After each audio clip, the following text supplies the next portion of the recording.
Hello students, आज हम class 11 का चैप्टर प्लांट किंगडम पढ़ने वाले हैं। आपको पता है कि जो प्लांट किंगडम है ये 5 किंगडम क्लासिफिकेशन का एक मेजर किंगडम है जिसको प्लांटी करके लिखा जाता है, ठीक है। और ये 5 किंगडम क्लासिफिकेशन किसने दिया था? वाइटेकर ने। पूरा नाम RH वाइटेकर। 1969 में ये क्लासिफिकेशन दिया था जिसमें 5 किंगडम थे: Monera, protista, fungi, Plantae, Animalia, ठीक है। उसमें से आज हम इस चैप्टर में प्लांट किंगडम, ये वाला जो किंगडम है, पूरा इस पोर्शन की स्टडी करेंगे, ठीक है। क्लासिफिकेशन से पहले कौन से 5 किंगडम, ये जो प्रॉपर 5 किंगडम क्लासिफिकेशन आज के टाइम में चल रहा है, इसके पहले जब साइंटिस्ट ने क्लासिफिकेशन करना शुरू किया था, धीरे धीरे जो जिस जिस स्पेसिस पे उन्हें कैरेक्टर्स मिलते गए वो अपना क्लासिफिकेशन करते गए, ठीक है। तो प्लांट्स में पहले फंजाई, मोनेरा, प्रोटिस्टा जिनके पास सेल वॉल थी, इन सबको प्लांट में इंक्लूड किया जाता था। लेकिन जब धीरे धीरे क्लासिफिकेशन ब्रॉड होता गया और अच्छे वाला जो एडवांस क्लासिफिकेशन हुआ उसमें इन सबको एक्सक्लूड कर दिया। अब फंजाई अपना एक अलग किंगडम है, प्रोटिस्टा अलग है, मोनेरा अलग है और प्लांट अपने आप में एक अलग किंगडम है। दूसरी तरफ एक साइनोबैक्टीरिया एग्जाम्पल है। इसका कॉमन नेम होता है ब्लू ग्रीन एल्गी। एल्गी क्या होता है? एल्गी प्लांट का एक ग्रुप है, ठीक है। जितने भी एल्गीज हैं हम उन्हें प्लांट में स्टडी करते हैं, लेकिन ये जो ब्लू ग्रीन एल्गी है इसका साइंटिफिक नेम है साइनोबैक्टीरिया। ये एक बैक्टीरिया है, ना कि algae. Not included in algae, algae में इंक्लूड नहीं होता है, ये बैक्टीरिया है। तो ये मोनेरा किंगडम का पार्ट है, ठीक है। अब किंगडम प्लांटी में मेजर ग्रुप्स आते हैं ये पांचों: algae, bryophyte, pteridophyte, gymnosperm, angiosperm, ठीक है। एल्गी, सबसे पहले एल्गी जो है एक सिंपल थैलोइड एक्वाटिक स्ट्रक्चर है। थैलोइड मींस एकदम फ्लैट, ऐसे ये फ्लैट, इस पे ना रूट्स है, ना स्टेम है, ना लीव्स है, कुछ नहीं है। थैलोइड स्ट्रक्चर है, एकदम फ्लैट स्ट्रक्चर है। एक्वाटिक, पानी में मिलती है, सिंपल है, बिल्कुल सिंपल स्ट्रक्चर, कोई कॉम्प्लेक्सिटी नहीं है। इसके एग्जाम्पल क्लेमाइडोमोनास और स्पाइरो वगैरह। सेकंड है ब्रायोफाइट। इनको बोला जाता है एम्फीबियन ऑफ प्लांट किंगडम, ठीक है। अब एम्फीबियन कौन होते हैं? एनिमल्स में एम्फीबियन वो होते हैं जो टेरेस्ट्रियल और एक्वाटिक दोनों जगह पाए जाते हैं, ठीक है। जैसे फ्रॉग है, फ्रॉग फॉर एग्जाम्पल एक एम्फीबियन कैटेगरी से आता है, तो वो पानी में भी रह सकता है और जमीन पे भी। लेकिन प्लांट किंगडम में प्लांट को, इसको ब्रायोफाइट एक प्लांट है, इसको एम्फीबियन क्यों बोला है? अब ऐसा तो है नहीं कि एक बार ये पानी में रह सकता है फिर दूसरी बार खुद चल के जमीन पे जा सकता है, ऐसा कुछ नहीं है। एम्फीबियन इसलिए ये रहता तो लैंड एरिया में, ठीक है, जमीन पे है ये पेड़, लेकिन इसको रिप्रोडक्शन के लिए वाटर रिक्वायर होता है। रिप्रोडक्शन करना है तो वाटर चाहिए। इसके गैमेट्स वाटर में रिलीज होते हैं, वहां जाके रिप्रोडक्शन होता है, फिर नई प्लांट बॉडी बनती है।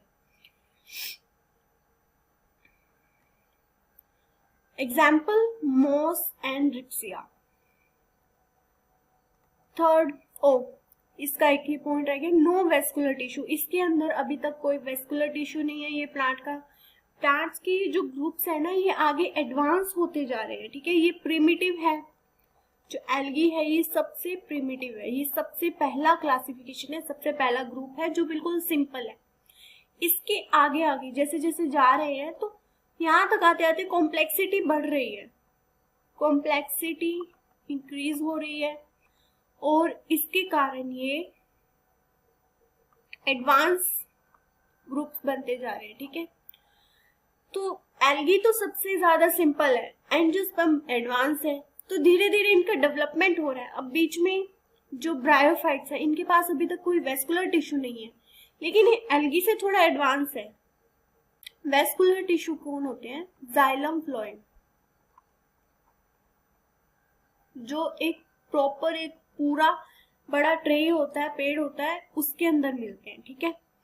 Pteridophytes, third group is pteridophyte. इसके अंदर पहली बार फर्स्ट वेस्कुलर प्लांट्स है ये, पहली बार वेस्कुलर टिश्यू आया, लेकिन अभी तक सीड नहीं आए, ठीक है। टेरिडोफाइट में वेस्कुलर टिश्यू मिल गया, लेकिन सीड नहीं बने। क्या मतलब? सीड जो है, सीड बहुत एक एडवांस कैरेक्टर होता है प्लांट का। तो अभी तक टेरिडोफाइट, ब्रायोफाइट से तो एडवांस हो गया क्योंकि इसके पास वेस्कुलर टिश्यू आ गया, लेकिन अभी तक सीड नहीं आया है। इसका एग्जाम्पल है फर्न। Fourth, gymnosperm. इसमें सीड तो आ गया लेकिन अभी नेकेड है। नेकेड मीन्स जो सीड होता है, ये सीड है मान लो, इसके बाहर एक कवरिंग होती है, सीड कोट होता है, इसके बाद फ्रूट होती है, फ्रूट की वॉल होती है, ठीक है। तो ये प्रॉपर सीड जो होता है वो इसमें नहीं आया अभी, इसमें नेकेड है। ओना सीड जो है वो नेकेड है, इसके ऊपर कोई फ्रूट की कवरिंग नहीं है, कोई सीड कोट नहीं है, लेकिन ये प्लांट्स वुडी होते हैं, ठीक है। इसके एग्जांपल साइकस और पाइनस। अब फिफ्थ नंबर पे एंजियोस्पर्म। एंजियोस्पर्म मैंने बोला है कि सबसे एडवांस जो है वो ग्रुप है, एडवांस ग्रुप। इसमें फ्लावर भी है, इसमें सीड भी है, सीड के ऊपर फ्रूट वॉल भी है, मतलब सीड इनक्लोज्ड इन फ्रूट्स, फ्रूट के अंदर सीड प्रेजेंट है, ठीक है। तो एंजियोस्पर्म सबसे एडवांस होता है। एग्जाम्पल मैंगो और मस्टर्ड। तो इन ग्रुप्स को हम इसी सीक्वेंस में पढ़ते हैं, algae, bryophyte, pteridophyte, gymnosperm, angiosperm. Algae जो सबसे सिंपल है, एक थैलोइड स्ट्रक्चर है, एक्वाटिक है। Example Chlamydomonas, Spirogyra. ब्रायोफाइट्स, इनके पास अभी वेस्कुलर टिश्यू नहीं है, लेकिन ये एल्गी से थोड़ा एडवांस है, और इनको एम्फीबियन ऑफ प्लांट किंगडम भी बोलते हैं क्योंकि इनको रिप्रोडक्शन के लिए स्पेशली वाटर चाहिए ही चाहिए होता है। एग्जाम्पल मोस। टेरिडोफाइट, ये फर्स्ट वेस्कुलर प्लांट है। ब्रायोफाइट के बाद में पहली बार इनके अंदर वेस्कुलर टिश्यूज देखने को मिले, लेकिन अभी तक सीड नहीं बना है। अब आगे जिम्नोस्पर्म आता है। इसमें सीड्स बने लेकिन नेकेड है, उनके ऊपर फ्रूट कवरिंग नहीं है, लेकिन प्लांट्स वुडी है, और वेस्कुलर टिश्यू तो पहले आ ही चुका है टेरिडोफाइट्स में, तो ये सेम कैरेक्टर इनमें भी देखने को मिलेगा, वेस्कुलर टिश्यू इनमें मिलेंगे। एंजियोस्पर्म्स, एंजियोस्पर्म तक आते आते तो सीड भी बन गया, उसके ऊपर फ्रूट भी आ गया और फ्लावर्स भी आ गए हैं। जिम्नोस्पर्म में फ्लावरिंग प्लांट्स नहीं होते, एंजियोस्पर्म में फ्लावरिंग प्लांट्स होते हैं, जैसे मैंगो और मस्टर्ड।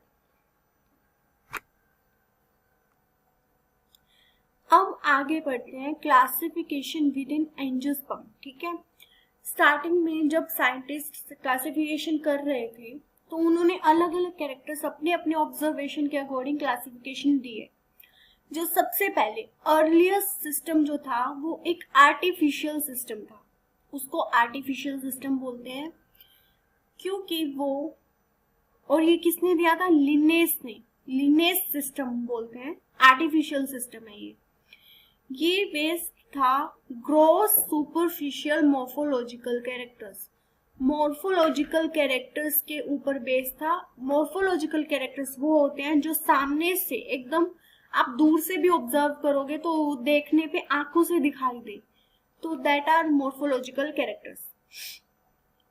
जैसे हैबिट, मतलब ट्री किस तरह का है, वो ट्री है, मतलब प्लांट किस तरह का है, वो ट्री है, श्रब या हर्ब, ये तीनों अलग अलग कैटेगरी के प्लांट है। हर्ब जो है वो ग्रासेस में आते हैं, छोटे छोटे जो होते हैं। श्रब हर्ब से थोड़े बड़े होते हैं, मतलब ग्रास से थोड़े बड़े, मिडल वाले जो प्लांट्स होते हैं। और ट्रीज जो होते हैं वो जाइंट होते हैं, बड़े बड़े प्लांट्स, ठीक है। तो वो सामने से हम जैसे घास को हम देखते हैं, ग्रास, आप ग्रास और ट्री को देख के तुरंत पहचान जाओगे कि ये एक अलग प्लांट है, ये एक अलग प्लांट है। तो ऐसे मॉर्फोलॉजिकल को कैरेक्टर्स को स्टडी करके इन्होंने, लिनेस ने ये आर्टिफिशियल सिस्टम दिया। ऑल्सो ये एक वेजिटेटिव सिस्टम भी है, सॉरी वेजिटेटिव कैरेक्टर्स के ऊपर भी है।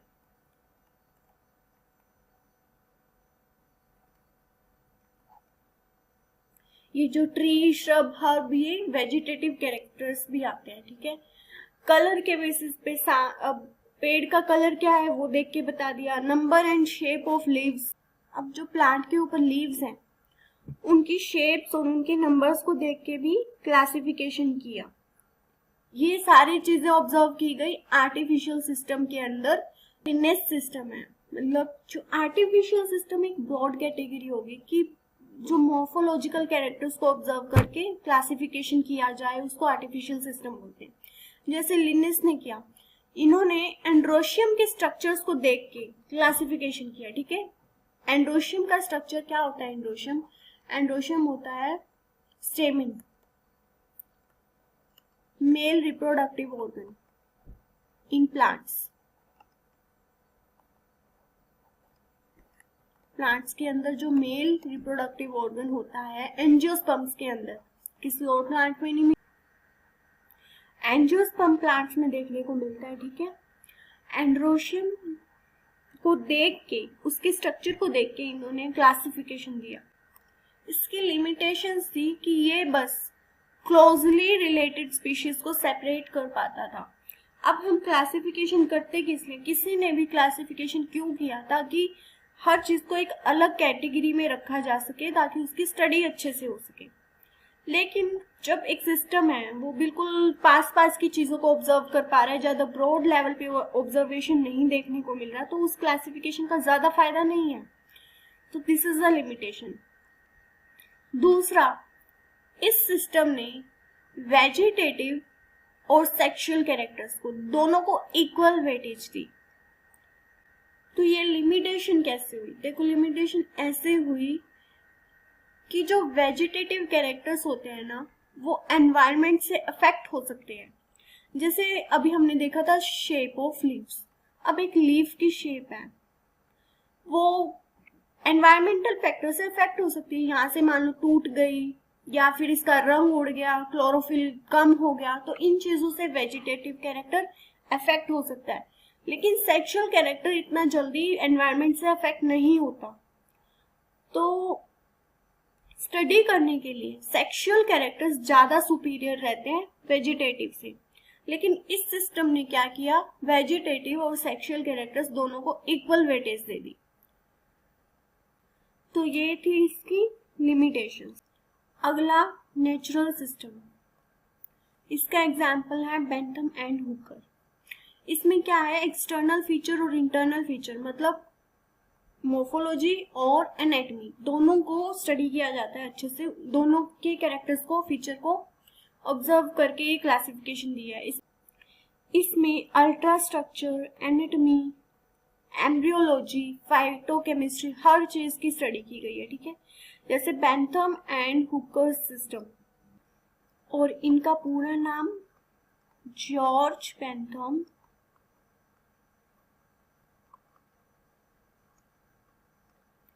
एंड जोसेफ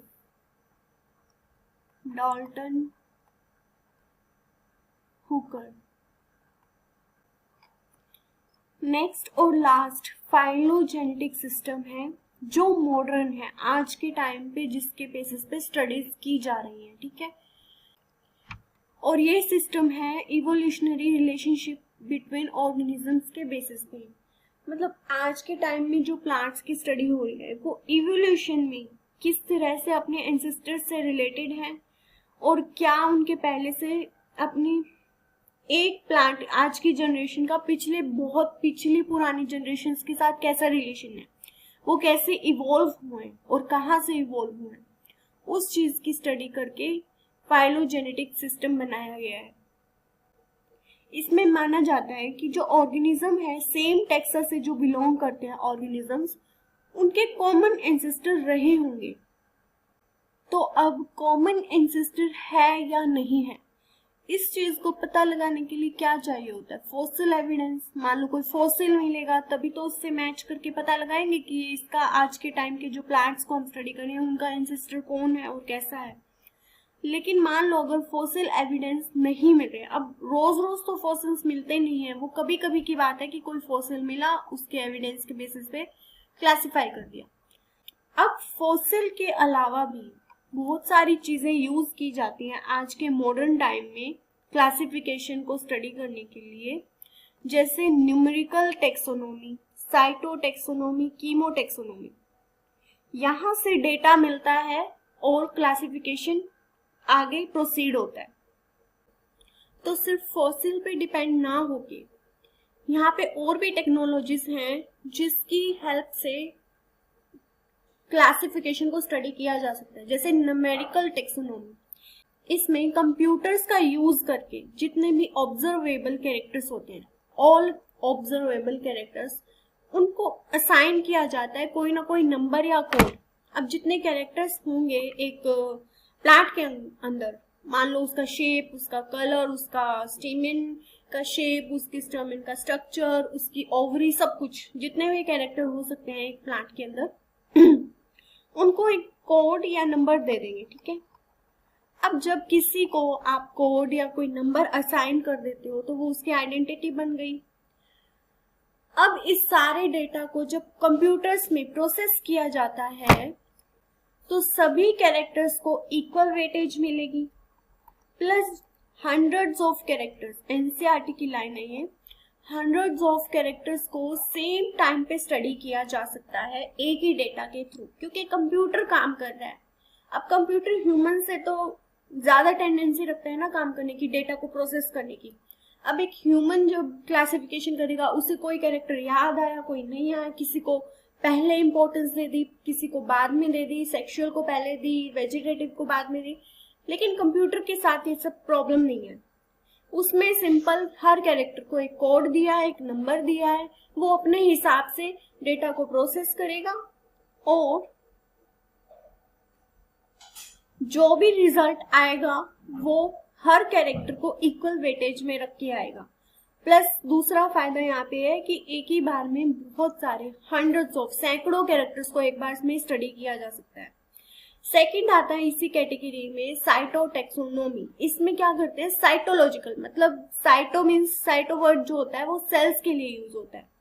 सेल्स की स्टडी करके इंफॉर्मेशन निकाली जाती है, जैसे सेल में कितने क्रोमोसोम नंबर है, स्ट्रक्चर क्या है उस क्रोमोसोम का, उसका बिहेवियर क्या है, ये सब स्टडी करते हैं। अब स्पेशली यहाँ पे क्रोमोसोम नंबर ही देख लो। हम ह्यूमंस में, आप जानते हो ह्यूमंस में 23 पेयर्स ऑफ क्रोमोसोम होते हैं।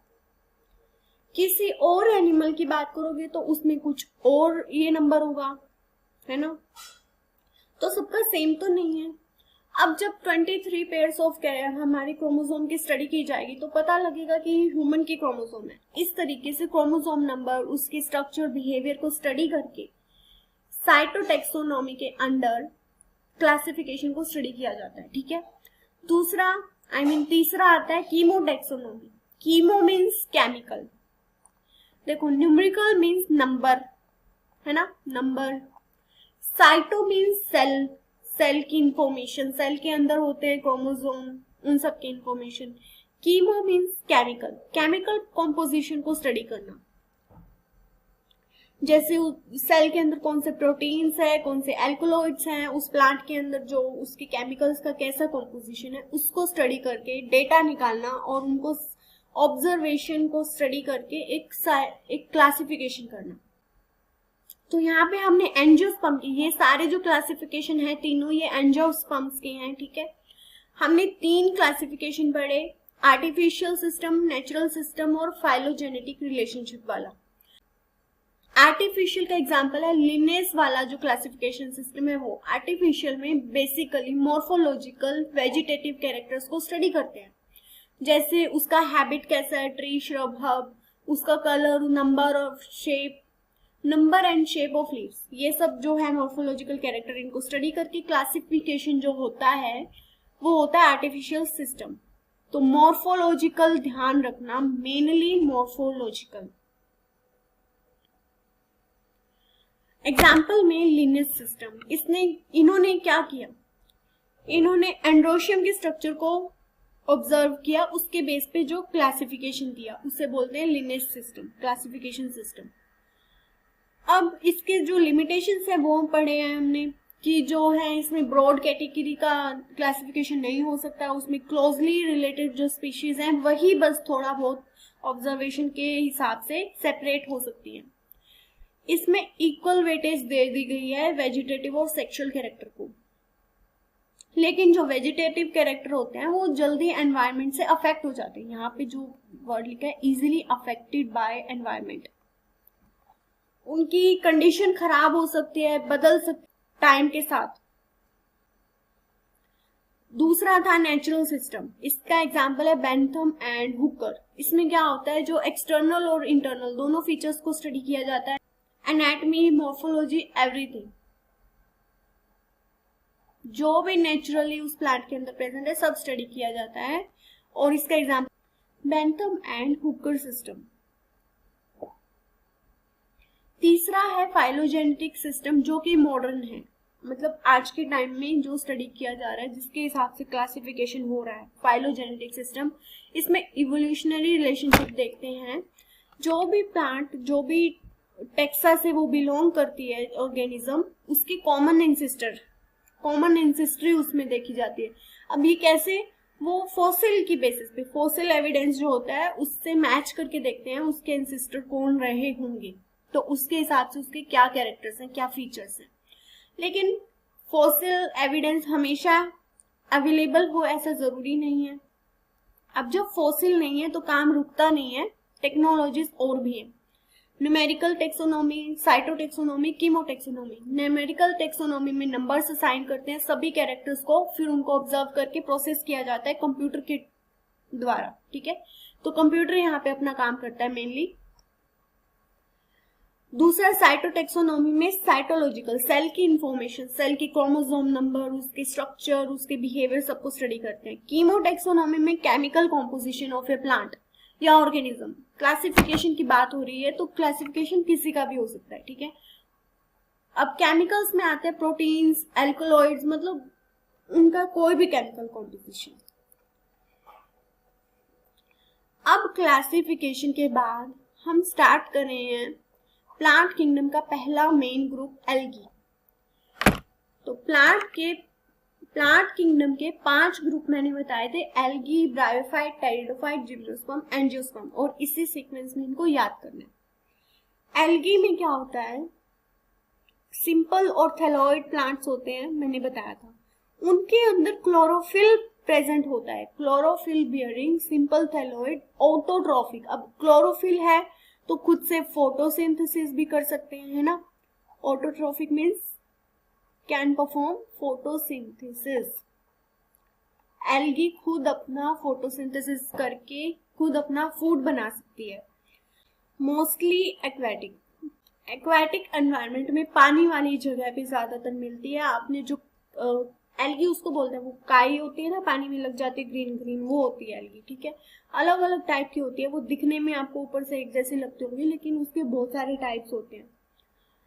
ये फ्रेश वाटर और मराइन दोनों में मिल सकती है, लेकिन मोस्टली एक्वेटिक है। ऑल्सो फाउंड मॉइस्ट, सबसे पहले मॉइस्ट लिखा है, उसके बाद कहाँ मिलेगी वो चीज सेकेंडरी है, पहले मॉइस्ट, क्योंकि मॉइस्ट जगह पे एल्गी मिलती है। मॉइस्ट स्टोन्स, सॉइल, वुड, कहीं भी जो भी चीजें मॉइस्ट है, इन एसोसिएशन विद फंजाई। अब क्या है, जो एल्गी है या तो सिम्बायोसिस में रह सकती है या फ्री लिविंग होती है, ठीक है।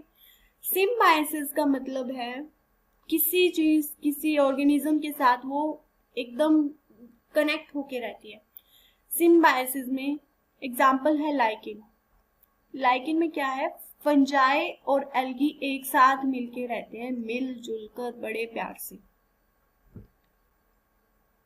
दूसरा, एनिमल्स में भी एल्गी एनिमल्स के साथ भी सिम्बायोसिस कर।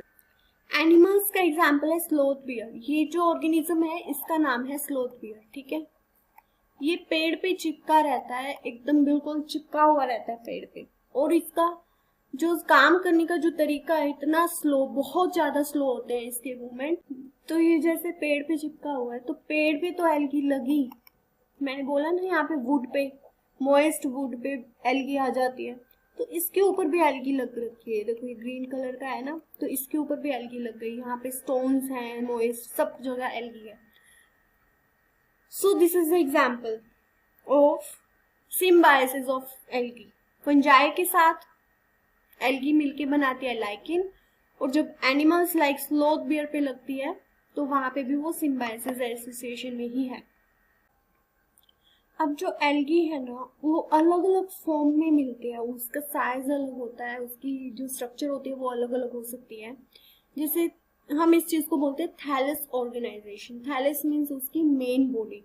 वो कैसे फॉर्म में है, या तो कॉलोनियल हो सकती है, जैसे ऐसे ऐसे कॉलोनी बना के रहती है, स्फेरिकल कॉलोनी में होती है, ठीक है। इसका एग्जाम्पल है वॉल्वॉक्स। वॉल्वॉक्स एक कॉलोनियल फॉर्म ऑफ एल्गी है। फिलामेंटिस में आता है यूलोथ्रिक्स और स्पाइरोगायरा। फिलामेंट्स लाइक ऐसे ऐसे करके फिलामेंट्स होते हैं ना, धागे जैसा, वैसे यूलोथ्रिक्स और स्पाइरोगायरा आर फिलामेंटस। फिर तीसरा मैसिव, पानी ज्यादातर मेराइन वाटर में मिलती है, कैल्प्स। कैल्प्स का एग्जाम्पल लेमिनेरिया। मैसिव मतलब पूरे पानी के ऊपर सरफेस पे ऐसे पूरी फैली रहती है, ठीक है, तो that is massive in marine water. Reproduction in algae 3 type का होता है, vegetative, asexual and sexual. Vegetative में फ्रेगमेंटेशन में क्या होता है, जो प्लांट बॉडी होती है उसका छोटा सा कोई फ्रेगमेंट टूट के नीचे इधर उधर बिखर गया, अब वो जो फ्रेगमेंट टूटा है वो खुद अपने आप नई प्लांट बॉडी बना सकता है। Each fragment grows into a new thallus, ठीक है। एसेक्सुअल रिप्रोडक्शन में स्पोर्स के थ्रू रिप्रोडक्शन होता है और इनको जू स्पोर्स बोलते हैं। जू स्पोर्स मोटाइल होते हैं और फ्लैजिलेटेड। जो स्पोर होता है उसको उसके साथ में एक फ्लैजिला होता है, तो अगर ये फ्लैजिला इसके पास है, जू स्पोर के पास, तो ये मोटाइल होगा। मोटाइल मतलब खुद चल फिर सकता है, खुद ऐसे स्विम करके जा सकता है। जर्मिनेट इनटू न्यू प्लांट, ये स्पोर खुद में ही जर्मिनेट हो जाता है और एक खुद नया प्लांट बना लेता है।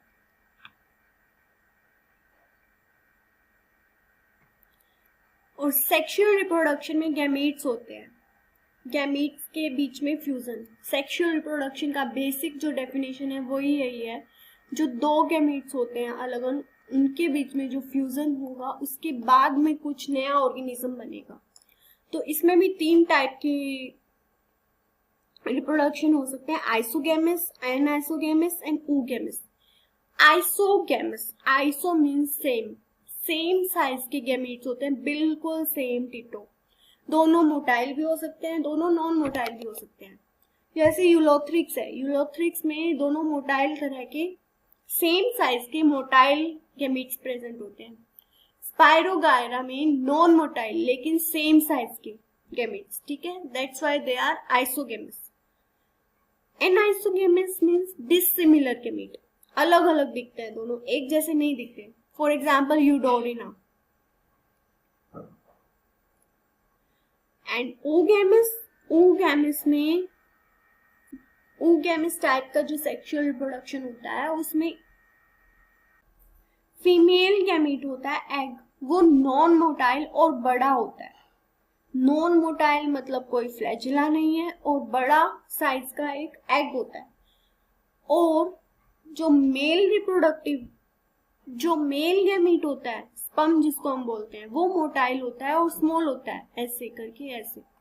फॉर एग्जाम्पल जैसे हम ह्यूमंस में आपने स्पर्म और एग्स पढ़े होंगे, तो ह्यूमंस के अंदर oogammy टाइप के गैमेट मिलते हैं, जो बड़ा सारा एग, नॉन मोटाइल, और स्पर्म छोटे साइज का स्पर्म और मोटाइल, ठीक है। इसमें एग्जाम्पल है वॉल्वॉक्स और Fucus. Next, economic importance of algae. Photosynthesis करती है एल्गी क्योंकि इसके पास क्लोरोफिल प्रेजेंट होता है। It fixes 50% of total CO2 carbon dioxide on earth. Earth पे जितनी टोटल कार्बन डाइऑक्साइड है उसका 50% जो फिक्स करने का काम करती है एल्गी करती है। अब CO2 को फिक्स कर रही है तो O2 रिलीज करती है, फोटोसिंथेसिस में ऑक्सीजन रिलीज होता है। तो ये ऑक्सीजन, क्योंकि एल्गी पानी में मिलती है तो ये ऑक्सीजन भी पानी में रिलीज होती है, तो ये डिसॉल्व ऑक्सीजन की अमाउंट को बढ़ाती है पानी के अंदर एल्गी, और ये सपोर्ट करती है एक्वेटिक लाइफ को। जो पानी के अंदर जो और ऑर्गेनिज्म है, फिशेस वगैरह, उनको भी सांस लेने के लिए ऑक्सीजन चाहिए, तो वो ऑक्सीजन आती है एल्गी से। तीसरा, प्राइमरी प्रोड्यूसर। प्राइमरी प्रोड्यूसर कौन होते हैं? एक फूड चेन नाम की चीज होती है, ठीक है।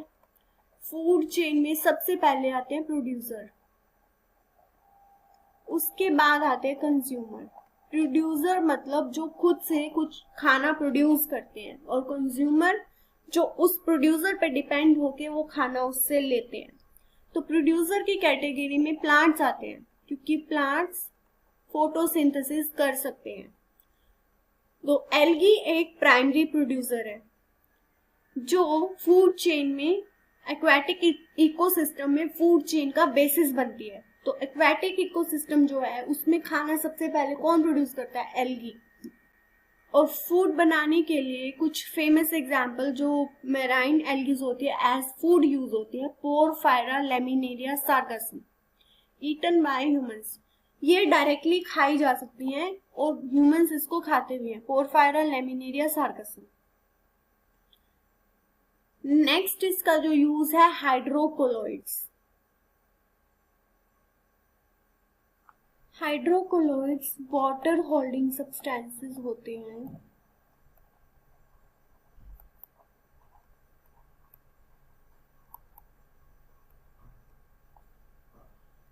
For example algae and carrageen. Elgin मिलता है ब्राउन एल्गी से और कैराजिन मिलता है रेड एल्गी से।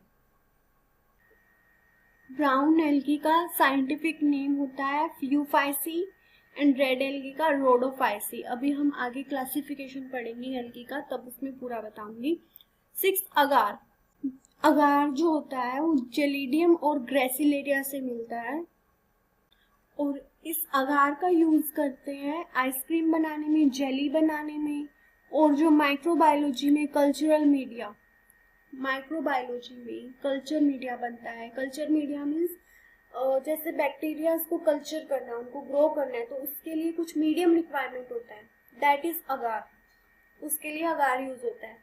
और जेली लाइक सब्सटेंस बन जाता है ये, तो आइसक्रीम बनाने में और जेली बनाने में इसका यूज होता है, जो मिलता है जेलिडियम और ग्रेसिलेरिया से। और 7th and last economic importance of algae is chlorella.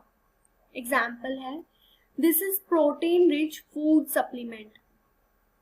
इसमें बहुत अबंडेंट प्रोटीन मिलता है, जिसको एज सप्लीमेंट लेते हैं प्रोटीन की रिक्वायरमेंट के लिए। Even use by space travellers, जो स्पेस में लोग जाते हैं ना, वो लोग भी इसको एज प्रोटीन सप्लीमेंट अपने साथ लेके जाते हैं, ठीक है। अब आती है एल्गी की क्लासिफिकेशन। एल्गी के आगे 3 मेन क्लासेस है। देखो, आप बेसिक क्लासिफिकेशन जानते हो, यहाँ बता रही हूँ। जैसे सबसे पहले होता है kingdom, then phylum, class, order, family, ऐसे करके, है ना। तो हम फाइलम पढ़ रहे हैं, हम प्लांट किंगडम पढ़ रहे हैं, उसके आगे हम एल्गी पढ़ रहे हैं। अब एल्गी की भी 3 मेन क्लासेस हैं, और वो क्लासेस हैं ग्रीन एल्गी यानी क्लोरोफाइसी, ब्राउन एल्गी यानी फियोफाइसी, रेड एल्गी यानी रोडोफाइसी। और कलर से इनका मतलब बिल्कुल कलर है, ये ग्रीन कलर की होती है, ये ब्राउन कलर की, और ये रेड कलर की। ये ग्रीन कलर की क्यों है? क्योंकि इसके अंदर क्लोरोफिल ए और बी प्रेजेंट है। जो कलर आता है वो पिगमेंट से आता है। Pigments are the main source of colour of a plant body, ठीक है। तो इसमें ग्रीन कलर क्यों आया? क्योंकि इसमें क्लोरोफिल ए और बी प्रेजेंट है। इसका कलर ब्राउन क्यों है? क्योंकि इसके अंदर क्लोरोफिल ए सी के साथ में फ्यूकोजेंथीन मिलता है। और रोडोफाइसी में क्लोरोफिल ए और डी और साथ में फाइको इरिथ्रिन। इरिथ्रिन का जो होता है वो ब्लड लाइक उसको बोलते हैं। इरिथ्रो नाम आपने सुना होगा, आरबीसी के लिए यूज करते हैं इरिथ्रोसाइट। मतलब रेड कलर का कुछ होता है, तो that pigment is giving a algae its red colour. So chlorophyll A तो सब में कॉमन है, ए. अब ए के साथ में बदल रहा है क्लोरोफाइसी में ए और बी, क्योंकि ये मेनली ग्रीन कलर के लिए रिस्पॉन्सिबल है. फियोफाइसी यानी ब्राउन एल्गी में ए के साथ सी आ गया है, और रोडोफाइसी में ए और डी, तो ए सब में कॉमन है, देन बी सी डी. अब इसके अलावा फियोफाइसी में फ्यूकोजेंटिन और रोडोफाइसी में फाइकोइरिथ्रिन पिगमेंट्स भी मिलते हैं. अब ये बात थी पिगमेंट्स की, लेकिन इसमें फूड भी प्रेजेंट होता है, फूड स्टोर होता है. तो फूड जो क्लोरोफाइसी यानी ग्रीन एल्गी में स्टार्च की फॉर्म में स्टोर होता है, ब्राउन एल्गी में मैनिटोल लैमिनेरियन मैनिटोल की फॉर्म में स्टोर होता है, और रेड एल्गी के अंदर फ्लोरिडियन स्टार्च होता है. तो क्लोरोफाइसी में स्टार्च, रोडोफाइसी में फ्लोरिडियन स्टार्च और फियोफाइसी में लैमिनेरियन मैनिटोल. साथ में इनकी जो सेल वॉल है, इनका कॉम्पोजिशन भी अलग अलग है. ग्रीन एल्गी में सेलुलोज, ब्राउन एल्गी में सेलुलोज के साथ एल्जिन, और रोडोफाइसी यानी रेड एल्गी में सेलुलोज के साथ पैक्टिन प्लस पॉलीसल्फेट्स. ये एल्जिन यहाँ पीछे पहले भी आ चुका है, इकोनॉमिक इंपॉर्टेंस में पढ़ा था ना. हाइड्रोकोलॉइड्स होते हैं एल्जिन, जो ब्राउन एल्गी से मिलता है, तो दैट इज एल्जिन, यही वो एल्जिन है. और फिर अब ये मोटाइल भी हो सकती है एल्गी, नॉन मोटाइल भी. तो फ्लैजिला के बेसिस पे होते हैं कि मोटाइल है या नहीं. रोडोफाइसी जो रेड एल्गी होती है वो बिल्कुल स्टैटिक होती है, वो नॉन मोटाइल होती है, कोई उसके पास फ्लैजिला नहीं है. लेकिन ग्रीन और ब्राउन के पास फ्लैजिला है, और इनके फ्लैजिला के टाइप भी अलग अलग हैं. ग्रीन एल्गी के पास 2 से 8 इक्वल और एपिकल फ्लैजिला होते हैं. एपिकल मतलब बिल्कुल सामने ऐसे टिप के ऊपर, ठीक है. और ब्राउन एल्गी के पास 2 अनइक्वल, छोटा एक बड़ा, ऐसे अनइक्वल फ्लैजिला होते हैं जो लेटरल होते हैं, साइड में, बॉडी के साइड में प्रेजेंट होते हैं. और क्लोरोफाइसी का example Chlamydomonas, Spirogyra, Volvox. Phaeophyceae में लेमिनेरिया, फ्यूकस सार्गसम, सिफोनिया, पोरफायरा, ग्रेसिलेरिया. एल्गी में एक छोटा सा रिकॉल कर लेते हैं. तो एल्गी में हमने सबसे पहले पढ़ा रिप्रोडक्शन 3 टाइप का होता है, वेजिटेटिव फ्रेगमेंटेशन, असेक्सुअल में जूस्पोर्स प्रेजेंट होते हैं, और सेक्सुअल में आइसोगेमी, एनाइसोगेमी, ooगेमी. आइसोगेमी यानी सेम टाइप के, बिल्कुल सेम साइज के गैमेट्स होते हैं. मोटाइल भी हो सकते हैं, नॉन मोटाइल भी हो सकते हैं. इसका एग्जाम्पल था, आइसोगेमी का एग्जाम्पल थे यूलोथ्रिक्स और स्पाइरोगायरा एंड स्पाइरोगायरा था नॉन मोटाइल टाइप का, और यूलोथ्रिक्स इज मोटाइल, इसके गैमेट्स मोटाइल होते हैं. एनाइसोगेमी का एग्जाम्पल था यूडोरिना, जिसमें डिसिमिलर गैमेट्स होते हैं, बिल्कुल सेम नहीं होते. और ooगेमी के अंदर एक एग होता है जो बहुत बड़ा साइज का नॉन मोटाइल होता है, और स्पर्म होता है जो स्मॉल साइज का फ्लैजिलेटेड होता है, मोटाइल होता है. इकोनॉमिक इंपॉर्टेंस में CO2 फिक्सेशन करते हैं एक्वेटिक इकोसिस्टम में, और वहां पे साथ में ऑटो रिलीज भी होती है. फूड की तरह यूज होता है लैमिनेरिया, सार्गसम, पोरफायरा. हाइड्रोकोलॉइड्स में एल्जिन, कैराजिन. एल्जिन मिलता है ब्राउन एल्गी से और कैराजिन रेड एल्गी से.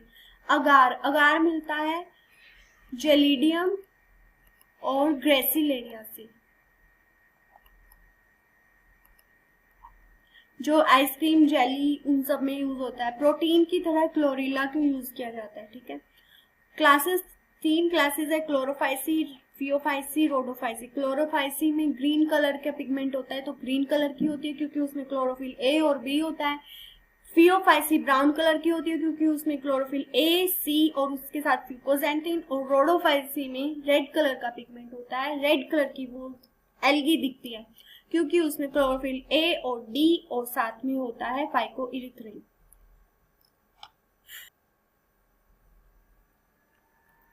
एट लास्ट एल्गी का ये डायग्राम, ये दोनों ग्रीन एल्गी के एग्जाम्पल है। वोल्वोक्स, ये जो कॉलोनी वाला मैंने गोल गोल बना के दिखाया था, कॉलोनियल एल्गी होती है। So this is colonial type of algae. ये इसके अंदर डॉटर, ये जो एल्गीज बनी हुई है ये अंदर डॉटर कॉलोनी है और ये बड़ी वाली parent colony. Second example Ulothrix. Volvox में मैंने एक और बात बताई थी, जो वोल्वोक्स होता है वो ऊगैमस होता है। तो वोल्वोक्स एक तो कॉलोनियल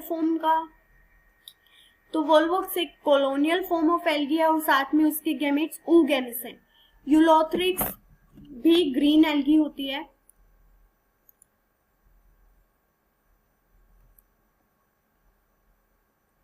और इसके जो गैमेट्स है वो एन आइसोगैमस है। फिर दो एग्जाम्पल आते हैं रेड एल्गी के, पोरफायरा और पॉलीसिफोनिया। पोरफायरा एक पत्ते जैसा होता है जिसको हम फ्रोंड बोलते हैं, इसकी प्लांट बॉडी का नाम है फ्रोंड। और पॉलीसिफोनिया, इसमें एक मेन एक्सिस होती है, स्टेम जैसी जो दिख रही है वो मेन एक्सिस है, स्टेम नहीं है, मेन एक्सिस बोलते हैं। और फिर उसके आगे ब्रांचेस है। देन आती है ब्राउन एल्गी के तीन एग्जाम्पल, तीन डायग्राम गिवन है एनसीईआरटी में, लैमिनेरिया, फ्यूकस और डिक्टियोटा।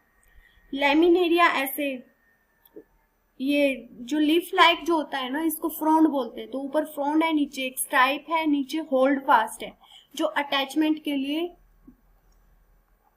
अटैचमेंट का काम करता है। ये किसी भी रॉक पे कहीं पे भी ये जब एल्गी लगती है तो ये अटैच होती है होल्ड फास्ट से। फिर ऊपर एक स्टाइप है, उसके ऊपर फ्रोंड है। देन फ्यूकस के अंदर ये एयर ब्लैडर, ये जो बीच में स्पेस खाली है ये एयर ब्लैडर है। फिर जो पत्ते वाली जो प्लांट बॉडी है उसको तो फ्रोंड ही बोलते हैं, और बीच में है मिडरिप। देन लास्ट में hold fast.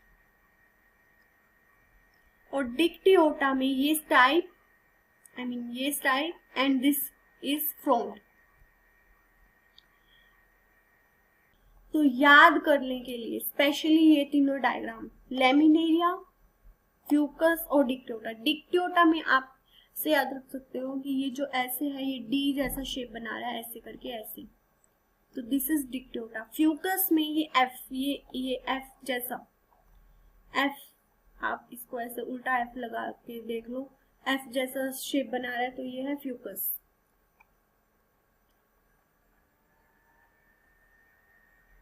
That's it for algae। और नेक्स्ट वाले पार्ट में फिर ब्रायोफाइटा और टेरिडोफाइटा पढ़ेंगे।